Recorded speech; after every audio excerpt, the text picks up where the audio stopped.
बसंत पंचमी की भी ढेर सारी शुभकामनाएं। माँ सरस्वती की कृपा आप पर बनी रहे। तो मैंने लास्ट क्लास के अंदर आपके साथ शुरू किया था stock and debtors method branch accounting में, चैप्टर ब्रांच अकाउंटिंग में। सो मैं stock and debtors method quickly इसका फिर से दोबारा से रिवीजन करा रही हूँ। स्टॉक एंड डेटर्स मेथड में हमने 5 अकाउंट बनाए थे, याद रखना है 5 अकाउंट बनते हैं इस मेथड में। पहला बनता है branch stock account.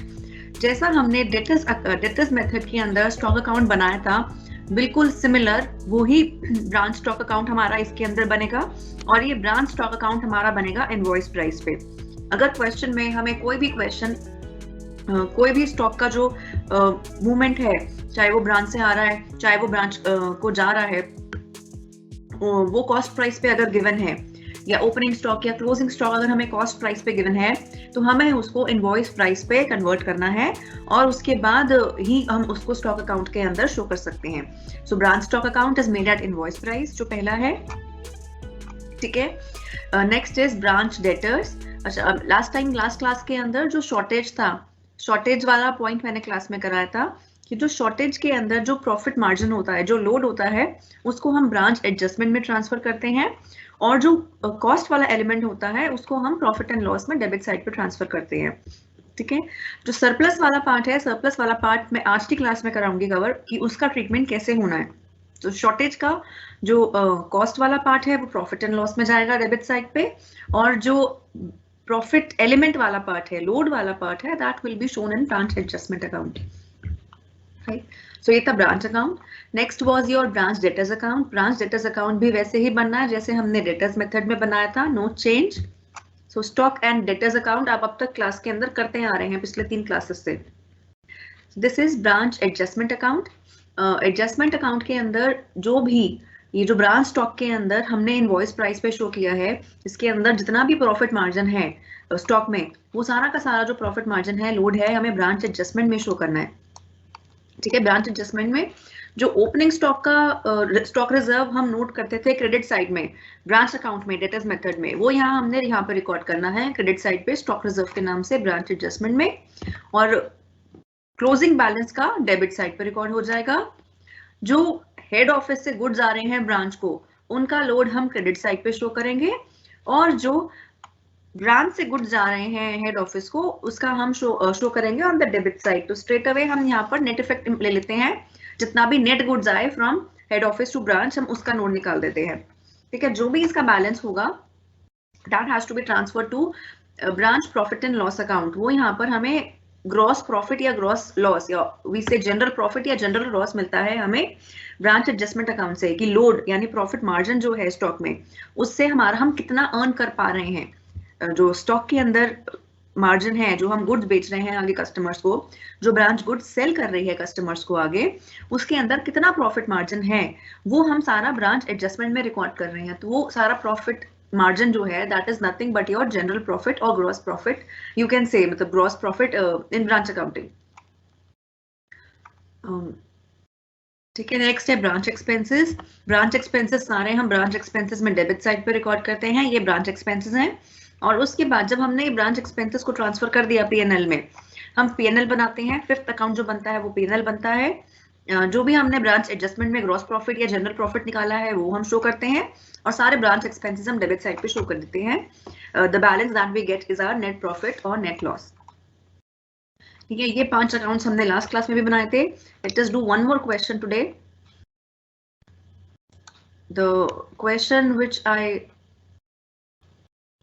The question that we are going to do today is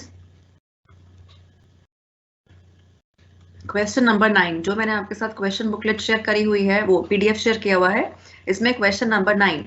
so you can take a screenshot of this.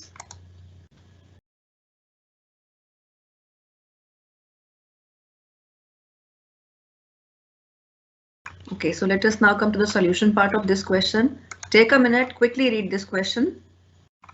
So question के अंदर कह रहा है that Delhi head office supplied goods to its branch at Kanpur at invoice price which is cost plus 50%. ठीक है, cost plus 50% पे हो रहा है. So if cost price is 100, the load, the load or margin, the profit margin is 50 and your invoice price is 150. तो हम इन figures को ध्यान में रखते ही हमारे सारे जितने भी लोड कैलकुलेशन है वो ऐसे यहाँ से कैलकुलेट कर लेंगे.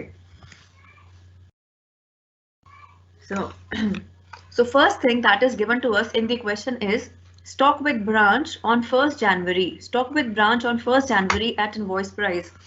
ये हम कहाँ शो करेंगे? This has to be shown in our stock account. Opening balance of stock given है हमें.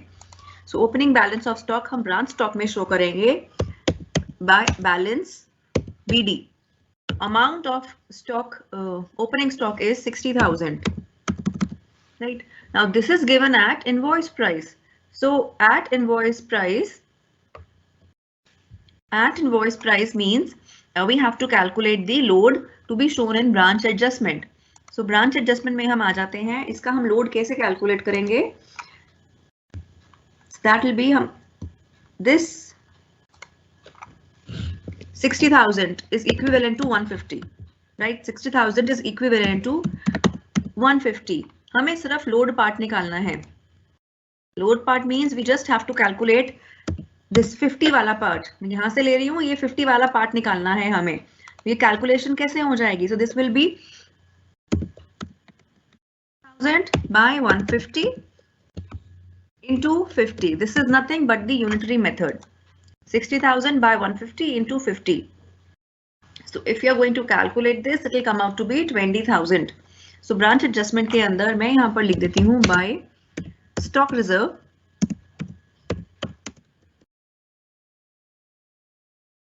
calculation. You can again write here if you want. That is 60,000 for your referral by 150 into 50. Amount calculated here comes out to be 20,000. Right. Next it says branch debtors on 1st January 12,000. So branch debtors on 1st January means our opening debtors. So हम opening debtors branch debtors account में हम लिख देते हैं to balance BD. To balance BD that is 12,000. और कहीं पे ये शो नहीं होना है. Next is petty cash balance 1st January 100. मैं यहाँ पे या तो एक separate account बना देती हूँ या मैं सिर्फ लिख देती हूँ petty cash opening balance. ठीक है, petty cash का opening balance is 100. I'm just writing this information for my referral. Right, side में लिख रही हूँ मैं इसको. इसका account बनाने की आपको जरूरत नहीं है, आप चाहे तो बना भी सकते हैं और ऐसे भी लिख सकते हैं. So petty cash opening balance is 100. Next is goods received from head office at invoice price 1,80,000. So goods received from head office का मतलब क्या हुआ कि head office ने branch को goods भेजे हैं. So branch को अगर goods आएंगे तो branch stock increase हो जाएगा, इसलिए we are going to show it on the debit side. So whatever is increasing our stock has to be shown on the debit side. So goods sent to branch. Amount is 1,86,000. And next it says goods returned to head office. यानी branch ने head office को goods वापस भेजे हैं. So जब branch भेज रहा है तो branch का stock कम हो रहा है. So we'll again write by goods. Let me write sent to head office only. Sent to branch. In brackets I'll write returns.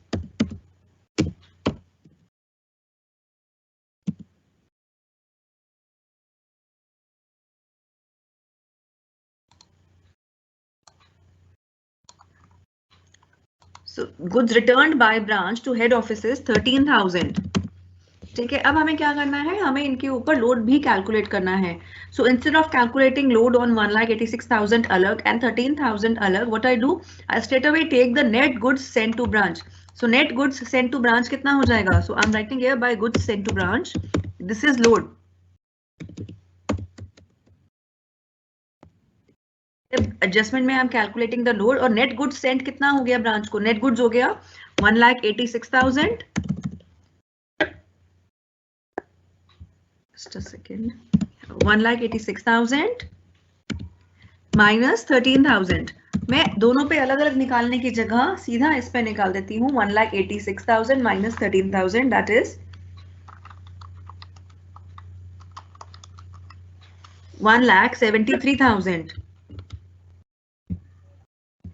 So this amount is 1,73,000 जिस पे मैं लोड कैलकुलेट कर रही हूँ. This will be again by 150 into 50. So this amount will come out to be 57,667. This amount will be 57,667. So load on goods sent to branch is 57,667. Next is credit sales less returns. So credit sales कहाँ आएगी? इससे हमारे customers increase, debtors increase हो जाएंगे. हम अगर credit sale करेंगे तो हमारे debtors increase होंगे. So we are going to show it in our debtors account. To credit sales, amount of credit sales is 86,000. Right. और क्रेडिट सेल्स हम जो भी सेल्स करें, चाहे हम कैश सेल्स करें, चाहे हम क्रेडिट सेल्स करें, that is also going to impact our stock. हमारा जो स्टॉक है ऑफिस फैक्ट्री में, वेयर हाउस में, वो स्टॉक कम हो जाएगा. ब्रांच में जो स्टॉक है वो कम हो जाएगा. So we'll write here by credit sales, क्योंकि स्टॉक कम हो रहा है, to be shown on the credit side of branch account by credit sales, and the amount is 86,000. Next is cash received from debtors. Cash received from debtors मतलब हमारे debtors कम हो रहे हैं.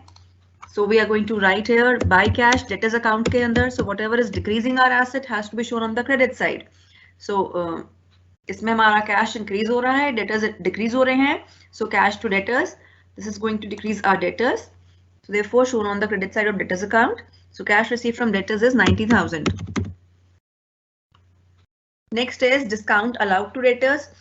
डेटर्स को डिस्काउंट देने से भी हमारे डेटर्स का जो अमाउंट है, वैल्यू है, वो कम हो रही है. So we have to record on the credit side of our debtors account that is 2,400. And one more thing to remember that जो ये डिस्काउंट अलाउड है, ये एक्सपेंस है, ब्रांच का एक्सपेंस भी है. क्योंकि ये एक्सपेंस है, this has to be shown in expense account as well. So branch expense में भी हम शो कर देंगे to discount allowed to the debtors, that is 2,400. ठीक है. डिस्काउंट अलाउड करने से क्या होगा, हमारे एक तो डेटर्स कम हो जाएंगे 2,400 से, और ये एक्सपेंस है डिस्काउंट अलाउड, इसलिए हम इसको एक्सपेंस अकाउंट में भी शो करेंगे. Next is expenses paid by head office. So expenses कौन कौन से हो रहे हैं ब्रांच के, वो सब एक्सपेंस अकाउंट में जाएंगे, ब्रांच एक्सपेंस अकाउंट में जाएंगे. So, कौन कौन से एक्सपेंसेस हैं? रेंट है, सबसे पहला एक्सपेंस क्वेश्चन में रेंट गिवन है, that is of 2,400. Next given is salaries 24,000.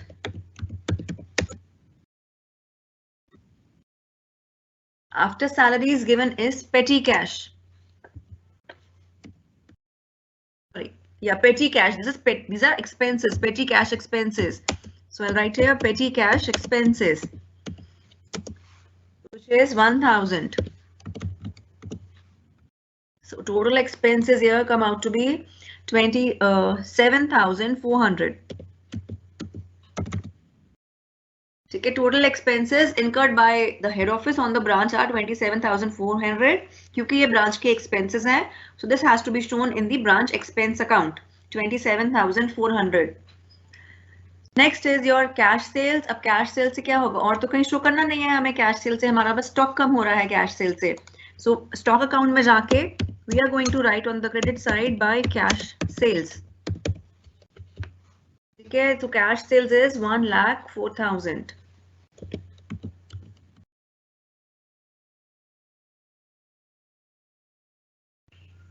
Next,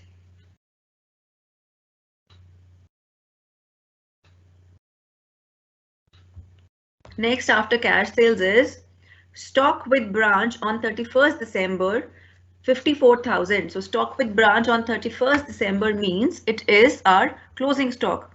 So we are going to write here by balance CD for our closing stock. So our closing stock is 54,000. Next, petty cash balance on 31st December is 100.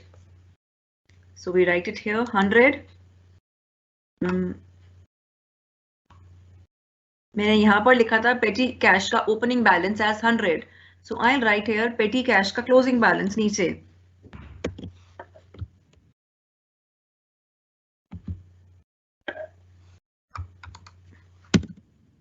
Closing balance of my petty cash is also 100, which means there is no change. No change मतलब कोई petty cash का expense अलग से नहीं है. Suppose अगर ये rupees 80 होता, 100 है, no change है, इसलिए हमें कुछ नहीं करना, कोई एंट्री नहीं आएगी. लास्ट क्लास में क्या था, हमारा ओपनिंग बैलेंस हायर था, क्लोजिंग बैलेंस कम था. जैसे पेटी cash opening balance is 100 and पेटी cash closing balance for instance it is 80.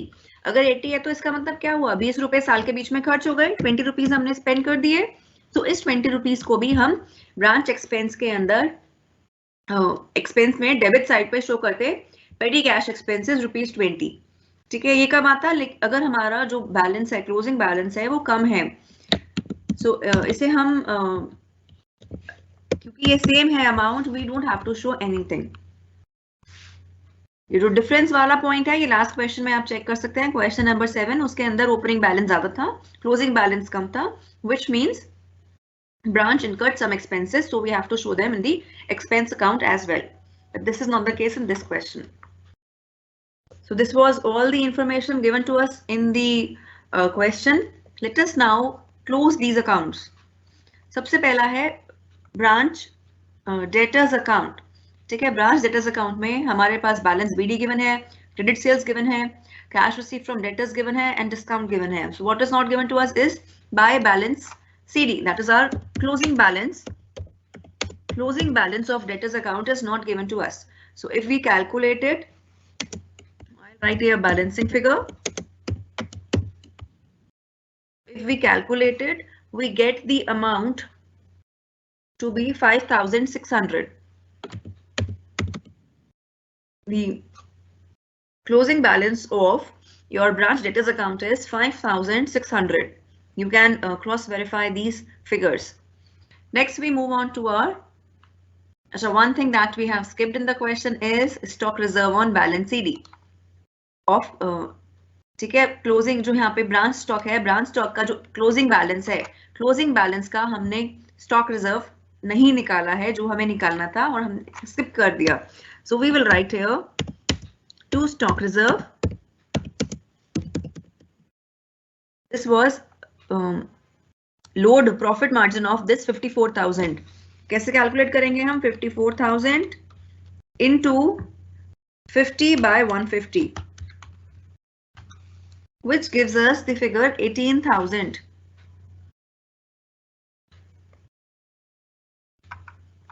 So here we write 18,000. So you can cross verify this by doing your own calculations. So stock reserve of closing balance of branch stock is 18,000, that is 54,000 by 150 into 50. Right. Now let us now close our branch stock account. So branch stock account के अंदर if you calculate, you will get that your credit side is more than your debit side. ठीक है, अगर आप calculate करोगे आपको दिखेगा जो आपका क्रेडिट साइड है that is more than your debit side.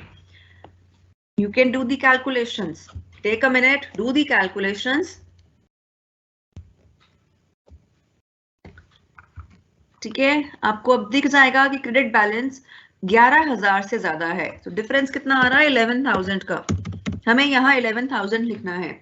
Last class में हमारे पास डेबिट बैलेंस था ब्रांच स्टॉक में, which meant that यहाँ पर हमने यहाँ लिखा था बैलेंस. ठीक है, यहाँ लिखा था हमने लास्ट क्लास में, उसको हमने शो किया था यहाँ पर शॉर्टेज. क्रेडिट साइड पे जब हमने हमारा बैलेंसिंग फिगर लिखा तो वहां पर हमने शो किया था शॉर्टेज इन लास्ट क्लास. यहाँ पर हमारा credit side is more, which means we have a credit balance. So credit balance है, इसका मतलब we have to write it on the debit side. So debit side पर 11,000 आ गया. सो क्रेडिट पे हमने शॉर्टेज लिखा, यहाँ पर हम लिखेंगे सरप्लस. ठीक है, यहाँ पर हम लिखेंगे सरप्लस. अब ये सरप्लस ऑफ स्टॉक कैसे आता है, शॉर्टेज समझ में आता है, स्टॉक गुम हो गया, सरप्लस कैसे आ गया, लेकिन सरप्लस कैसे जादू से कैसे आया स्टॉक हमारे पास, एक्स्ट्रा स्टॉक कैसे आया? कम तो हो सकता है, गुम हो गया, चोरी हो गया, लेकिन बढ़ेगा कैसे? सरप्लस कैसे आएगा? सरप्लस तब आएगा क्योंकि हम यहाँ देखें, हम ये स्टॉक की रिकॉर्डिंग कर रहे हैं सारी इनवॉइस प्राइस पर। तो सरप्लस तब आता है जब हेड ऑफिस इनवॉइस प्राइस से ज्यादा पे ब्रांच को स्टॉक भेज रही है। Let me explain here. उस कॉस्ट है 100, ठीक है, इसमें हमारा जो लोड था दैट वाज 50, लोड था 50 और जो हमारा इनवॉइस प्राइस था 150। सो हम अभी तक हमने जो क्वेश्चंस किए थे, जो हेड ऑफिस है वो ब्रांच को 150 पे गुड्स अपना आगे जो गुड्स सप्लाई कर रहा है, हेड ऑफिस ब्रांच को 150 पे कर रहा है। सो हम यहाँ पर बात कर रहे थे कि किन केसेस के अंदर हमारा जो हमारा पास सरप्लस आएगा। सरप्लस कैसे आएगा एकदम अचानक से? सो उन केसेस में आएगा जहां पर जो हेड ऑफिस है वो इनवॉइस प्राइस से भी ज्यादा पे गुड्स सप्लाई कर रहा है टू दी ब्रांच। यानी हम आइडियली अगर वो 150 पे करेगा तो सरप्लस या सरप्लस नहीं आएगा, लेकिन अगर वो और सपोज 25 का एक्स्ट्रा मार्जिन लगा देता है, 175 पे आगे सेल कर रहा है, सो यहाँ पर 175 पे सेल कर रहा है। So I'll write it for your reference. Suppose this is my debit side of branch and this is the credit side of my branch stock account. So goods sent to branch, we are taking just one good. हम जो ये वाली calculations हैं, cost price, invoice price, load and invoice price के ऊपर भी एक और load, इन calculations पे बता रही हूँ। Suppose good head office send कर रहा है goods आगे branch को at 175, ठीक है। अगर वो यहाँ पर 175 करता है, ठीक है, जो यहाँ पे हम डेबिट पे क्या शो करते हैं, जब ब्रांच के पास गुड्स आया। ब्रांच के पास गुड्स कब आएंगे? जब हेड ऑफिस भेजेगा। So goods supplied by head office to branch will be shown on the debit side. तो मैंने यहाँ पे लिख दिया 175 and we are just talking about one good only. So आगे कस्टमर्स को वो ब्रांच ने सेल कर दिया फॉर 150, जो इनवॉइस प्राइस था इनवॉइस प्राइस पर ही सेल किया, दैट इज 150। ब्रांच ने आगे कस्टमर्स को वो सप्लाई किया 150 पे। सो वी कैन सी इस केस के अंदर हमारे पास डिफरेंस आ गया, और debit side is more than the credit side. हमारे पास डेबिट साइड पर ये 25 रुपीज एक्स्ट्रा है जो मैंने यहाँ पे आपको बताए थे। सो ये किन केसेस में होगा? ये उन केसेस में होगा जब जो हेड ऑफिस है वो ब्रांच को इनवॉइस प्राइस से भी ज्यादा पे गुड्स सप्लाई करेगा। जैसे इस केस के अंदर 175 पे किया और क्वेश्चन में भी 150 से ज्यादा पे सप्लाई किया, ठीक है, जो अपनी बुक्स में उसने रिकॉर्ड किया। So in my branch account I am going to write here surplus, and क्योंकि ये जो 25 है, this 25 is entirely your profit margin, इसमें कोई कॉस्ट एलिमेंट है ही नहीं। So we are not supposed to split it into the cost part and the stock cost part and the load part. हमें इसको स्प्लिट नहीं करना है, हमें स्ट्रेट अवे इसको क्या करना है, क्योंकि ये जो 11,000 है एंटायरली हमारा ये प्रॉफिट ही है, एंटायरली ये लोड है, ये जो 25 है ये पूरा लोड है। जो कॉस्ट आता है वो 150 के अंदर आता है कि 150 में से 100 रुपए का कॉस्ट था, 50 का प्रॉफिट है। लेकिन 150 के जब वो बियॉन्ड जा रहा है, 175 पे आ गया है, तो 150 और 175 का जो बीच का डिफरेंस है that is entirely your cost, sorry, entirely your profit. So this entire profit, this entire cost margin, profit margin, it has to be shown in your branch adjustment account only. So here in your branch adjustment account, you are going to show your branch by branch stock.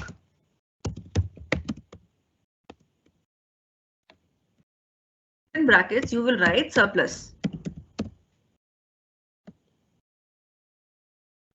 हमेशा याद रखना, if you want to take a note of it, you can take a note of it कि surplus के अंदर we don't split into the cost element and the profit element. We transfer the entire surplus to our branch adjustment.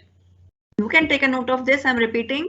We are supposed to transfer the entire surplus to our branch adjustment account. We don't split it, right? We don't split the branch surplus into cost और profit element. हम सिर्फ shortage में split करते हैं, surplus में split नहीं करते। So entire surplus 11,000 का मेरा ब्रांच एडजस्टमेंट में क्रेडिट साइड पर आ जाएगा, ठीक है। हेयर सरप्लस से पहले आप लिख सकते हो यहाँ पर to branch adjustment, because this is being transferred to branch adjustment, and in brackets you can write surplus. We have closed now our branch stock account as well.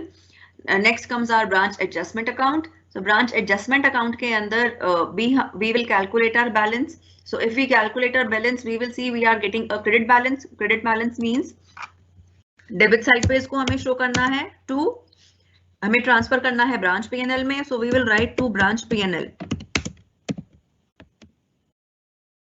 To branch P&L. So this is our balancing figure here. To branch P&L, and the amount here in to branch P&L is 70,667. 667. So 70,667 is your balance in branch adjustment account. ठीक है, अब ये जो सारा branch adjustment का balance है, this has to be transferred to your P&L. इसे हम transfer कर देते हैं P&L में. So I'll write here by branch adjustment P&L के अंदर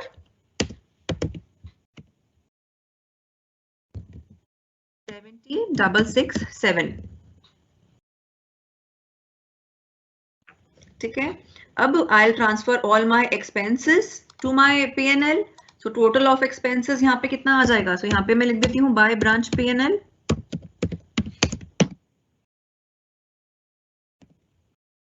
Total expenses मैंने हो गए 27,400 plus 2,400, which gives me 29,800. 29,800. So I transfer all of these branch expenses to my branch P&L, 29,800. Right here, branch expenses. And now I'll calculate my general profit and loss. So I have a credit balance 70,667 is more than 29,800. So यहाँ पर मेरा balance आ जाएगा 48,867. So this is going to be my balance. So this balance is nothing but my general profit and loss. Profit and loss. So this is your balancing figure. It's profit. So this is how we do this question. अच्छा, अभी किसी ने doubt में लिखा था कि loss का treatment कैसे करना है. जो मैं नेक्स्ट क्वेश्चन कराऊंगी, क्वेश्चन नंबर 10, उसके अंदर आई अगेन रिपीट लॉस का ट्रीटमेंट कैसे होना है. उसके अंदर बहुत सारे लॉसेस हैं, आपको वहां से वो क्लियर हो जाएगा. How we are supposed to show our treatment of losses. I hope this question is clear. So let us do our next question, जिसके अंदर आपको जो लॉसेस का है वो that question is specifically for treatment of losses, abnormal loss and normal loss. So your doubt will be clear there. So I'll show you question number 10.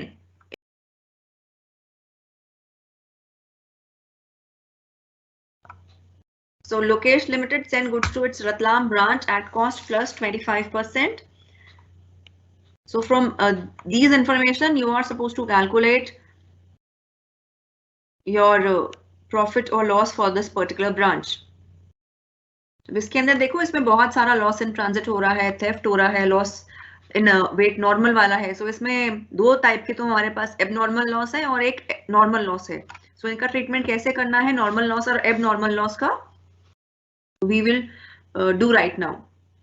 Doing this, सबसे पहले हमें क्या गिवन है क्वेश्चन में? हमें गिवन है opening stock at branch invoice price. So opening stock at branch invoice price means हमारा ये ओपनिंग बैलेंस है स्टॉक के अंदर. सो ब्रांच स्टॉक में हम डेबिट साइड पे रिकॉर्ड कर देते हैं हमारा opening balance to balance BD. To balance BD is 5,000, right. And मैं यहाँ साइड में लिख देती हूँ this is cost, that is 100 plus 25%, that is 125. ठीक है, so branch stock is 5,000, to balance BD 5,000. अब इसका जो लोड है 5,000 का जो लोड है, that I am suppose to show in my branch adjustment account. तो वो कैसे कैलकुलेट करेंगे? That will be 5,000 divided by 125 into 25. ठीक है, वो ये लोड है और हम नाम जो लिखते हैं that is by stock reserve.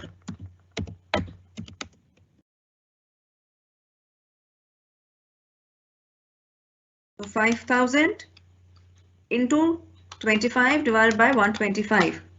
That gives me 1000. Okay, next given to us is goods sent to branch 20,000. So goods sent to branch मतलब हेड ऑफिस ब्रांच को भेज रहा है, तो डेबिट साइड पे शो करेंगे हम ब्रांच स्टॉक की. We will write to goods sent to branch. Goods sent to branch is 20,000.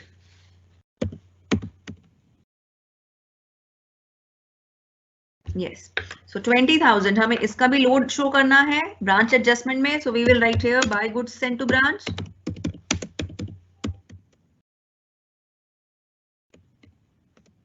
Brackets you can write load or profit margin.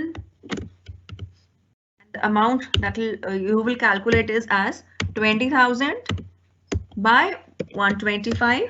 अब गुड सेंट टू ब्रांच के आगे इनवॉइस प्राइस नहीं लिखा, so we are assuming unless and until specifically mentioned है cost price पे है तभी हम उसको कन्वर्ट करेंगे. अगर नहीं मेंशन्ड है कॉस्ट प्राइस पे, so we will assume safely वो इनवॉइस प्राइस पर ही है. सो 20,000 by 125 into 25.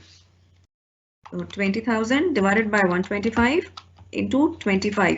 That gives me 4,000. So 4,000 is my load, which I'll record on the credit side of my branch adjustment account. Now here comes the loss. Loss in transit at invoice price. Loss in transit at invoice price. अब कोई भी loss होगा उससे हमारा जो branch का stock है वो कम हो जाएगा ना, चाहे नॉर्मल लॉस हो चाहे एबनॉर्मल लॉस हो. This is abnormal loss. It could have been avoided with more care. So it says loss in transit at invoice price. So loss in transit at invoice price is 2,500. ये ध्यान रखना. देखो normal loss abnormal loss कौन से होते हैं. Normal loss वो होते हैं which can't be avoided. For instance अगर हम कोल की बात करें तो कोल बहुत लाइकली है थोड़ा डस्ट पाउडर में बन जाएगा, ठीक है, डस्ट में बन जाएगा. या पेट्रोल की बात करें तो पेट्रोल भी लाइकली है इवेपोरेट हो जाएगा हीट की वजह से, हो सकता है. सो वहां पर उसका इवेपोरेशन या कोल टर्निंग टू डस्ट, ठीक है, दिस इज वेरी नॉर्मल. मतलब you can't prevent it, humans can't prevent it by there intervention. वो ज्यादा ध्यान रख के इसको प्रिवेंट नहीं कर सकते. ये होना है तो होगा. तो that is normal loss, so which will happen. और नॉर्मल लॉस के केस के अंदर हम नॉर्मल लॉस को कभी भी प्रॉफिट एंड लॉस में शो नहीं करते. हम जो हमारा इन्वेंट्री होती है इन्वेंट्री की वैल्यू ही रेस कर देते हैं. जो आपने इन्वेंट्रीज की क्लासेस में अगर समझा हो तो नॉर्मल लॉस के केस में जो इन्वेंट्री का जो प्राइस होता है, ठीक है, प्राइस को ही हम रेस करते हैं. हम नॉर्मल लॉस कभी भी प्रॉफिट एंड लॉस में शो नहीं करते. So now this loss in transit, it is abnormal loss. So abnormal losses are those losses which could have been avoided. ठीक है, with more care, ज्यादा संभाल से हम इन लॉस को अवॉइड कर सकते हैं. तो abnormal loss वो होता है जिसको हम अवॉइड कर सकते हैं या किया जा सकता है. So this loss in transit is your abnormal loss. So I am in this case telling you the treatment of abnormal loss. So ये 2500 को we are supposed to divide in the cost element and the profit element. So ये 2500 पे, so if I write here 2,500, इसका जो profit element है, the profit element of this 2,500 will be 2,500 by 125 into 25. So 2,500 divided by 125 into 25 is 500. So that gives you 500. So 500 is your cost element. ठीक है, आपका sorry 500 tells you the load part or the profit element. और जो remaining है that is 2,500 minus 500 that is 2,000. You can cross verify this calculation as well. So cost element कैसे आ जाएगा? So divided by 125 into 100. This is the cost part. 100 हमारा cost part है. So if you do this calculation that is 2,500 divided by 125 into 100, you will get 2,000. ठीक है, आप सीधा 2500 में से 500 भी माइनस करके निकाल सकते हो, बट क्रॉस वेरीफाई करना है तो यहाँ से भी you will get to know your cost. आपका कितना जो गुड्स है उसका कितना कॉस्ट का नुकसान हुआ है. ठीक है, लेकिन अगर हम अब देखें इस केस के अंदर जो हमारा एक्चुअल लॉस हुआ है ट्रांजिट में, ठीक है, लॉस इन ट्रांजिट में जो एक्चुअल लॉस हुआ है वो 2,000 का हुआ है, 500 का नहीं हुआ. 500 का तो सिर्फ प्रॉफिट मार्जिन था. जो हमने शो कर दिया इसके अंदर, पर जो प्रॉफिट मार्जिन खोया है वो लॉस थोड़ी ना है, वो तो सिर्फ प्रॉफिट वो अर्न नहीं किया। जो लॉस हुआ वो तो कॉस्ट वाला है। 2000 की वर्थ का गुड था, उसे हम 2500 की उसकी बिलिंग कर रहे थे, तो जो लॉस है वो 2500 का नहीं है, लॉस जो सिर्फ 2000 का है, जितने की उस गुड की कॉस्ट थी। सो पीएनएल के अंदर जितना वो गुड की वर्थ है, जितना उस गुड की कॉस्ट है, पीएनएल में वो जाएगा 2000। और जो ये लोड वाला पार्ट है, this has to be shown in the adjustment. हम सारा लोड वाला पार्ट एडजस्टमेंट में शो कर रहे हैं, इसलिए ये 500 भी हम यहाँ पर शो कर देंगे एडजस्टमेंट में। 500 दैट इज लोड और profit margin, load on loss in transit.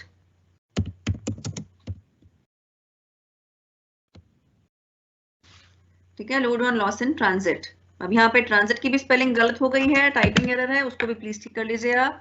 So load on loss in transit is 500। सो मैं फिर रिपीट कर रही हूँ, जो भी लोड वाला एलिमेंट है वो जाएगा ब्रांच एडजस्टमेंट में, और जो प्रॉफिट एलिमेंट है वो जाएगा हमारा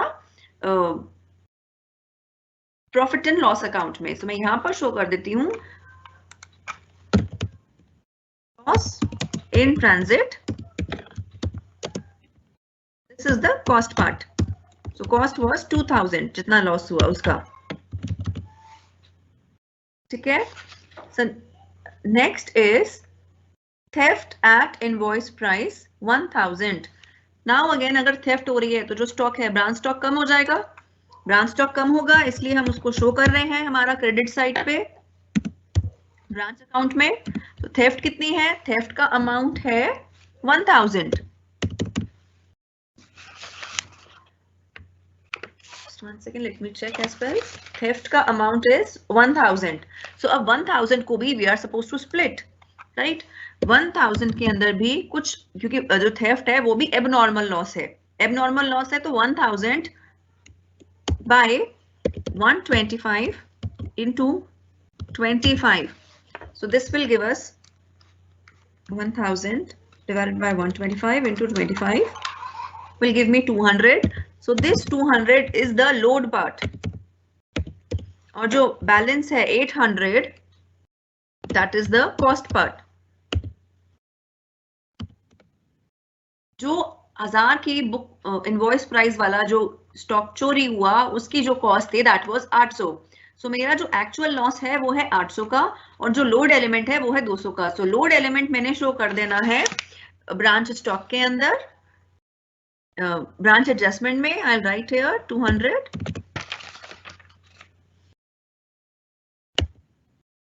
and I'll show here load on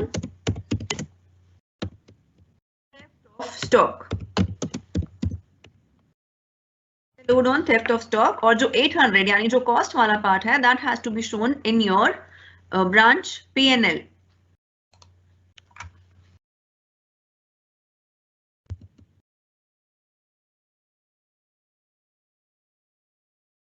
theft हो रही है गुड्स की वर्थ ₹800। तो जो कॉस्ट है वो मैंने शो कर दी पीएनएल में, और जो लोड था वो मैंने शो कर दिया ब्रांच एडजस्टमेंट में। सो आई होप ये जो एबनॉर्मल लॉस की ट्रीटमेंट है, एबनॉर्मल लॉस का जो ट्रीटमेंट है of splitting into cost element and the load element, it is clear, और वो कॉस्ट और लोड कहाँ पे शो करना है that is clear to all of you. Now next it says loss in weight, brackets में लिखा है normal at invoice price 500. So this loss in weight normal at invoice price 500. This is entirely this entirely has to be shown in branch adjustment. So यहाँ पे मैं लिख देती हूँ normal loss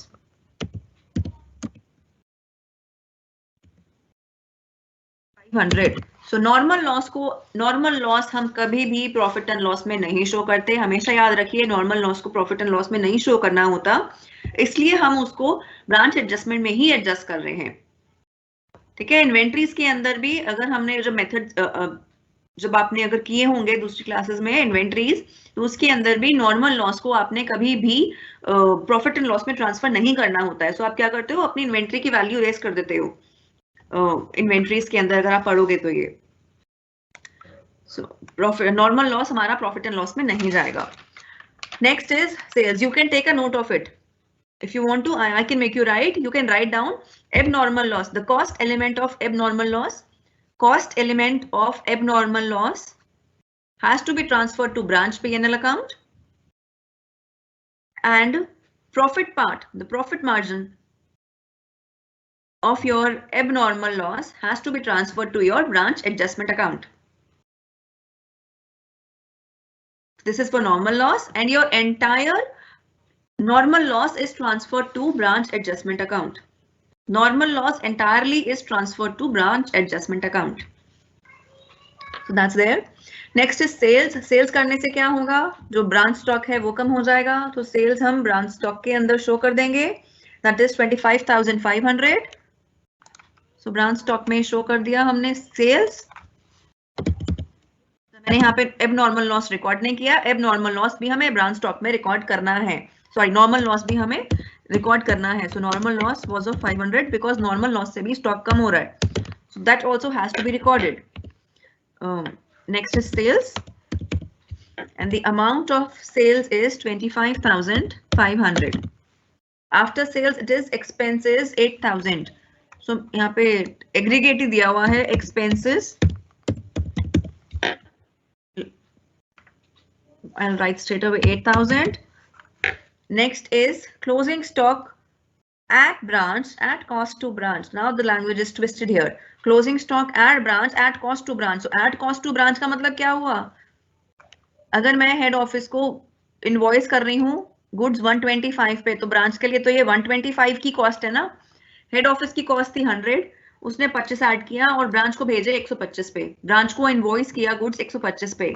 सो अगर ब्रांच को इनवॉइस कर रहा है 125 पे, तो ब्रांच को किस पे रिसीव हो रहे हैं, ब्रांच को क्या कॉस्ट पड़ रही है, ब्रांच को कॉस्ट पड़ रही है 125. अगर यहाँ लिखा होता at cost to head office, then it would have been cost price, but it says at cost to branch, तो branch के लिए तो cost 125 की है, 100 की नहीं. So at cost to branch means at invoice price only. Just take a note of this language as well. So at cost to branch means at invoice price only. So closing stock,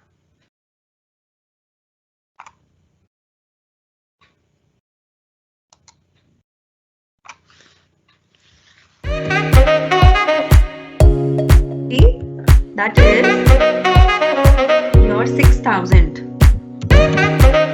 ठीक है, balance के लिए आपका आ जाता है 6,000. Next it says claim received from insurance company for loss in transit. So claim received from insurance company क्या हो गया, ये प्रॉफिट एंड लॉस में आ जाएगा, इनकम हो गई ब्रांच की एक तरह से. So इसको हम शो कर देंगे